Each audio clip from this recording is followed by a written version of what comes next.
মধ্যবিত্ত পরিবার শুধু টাকায় চলে না বাবা। তারকাদের নাকি বয়স বাড়ে না। তিনি যদি হন টালিউড অভিনেতা দেব, তাহলে তো কথাই নেই। তার বয়সের প্রসঙ্গ এড়িয়ে যাওয়াই ভালো, কারণ 25 ডিসেম্বর ছিল দেবের জন্মদিন। আর এই দিনেই মুক্তি পেয়েছে তার নতুন সিনেমা প্রজাপতি 2, যা নিয়ে রয়েছে অভিনেতার ব্যস্ততা।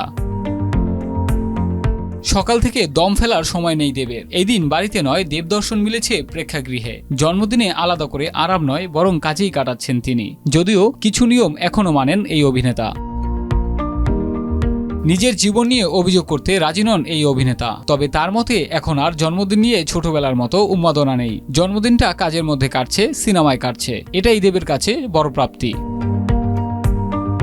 জন্মদিনে দেবের নতুন ছবি মুক্তি পেয়েছে, তবু এই জন্মদিনকে শ্রেষ্ঠ বলতে নারাজ এই অভিনেতা। তিনি বলেন, সিনেমার প্রায় সবকটি শো হাউসফুল। জন্মদিনে এর থেকে বড় উপহার কী বা হতে পারে। মায়ের হাতে পায়েস খেয়েছি, যদিও সকাল থেকে মোবাইলে চোখ রেখেছিলাম, কারণ এখন আমার কাছে সিনেমাটাই প্রধান।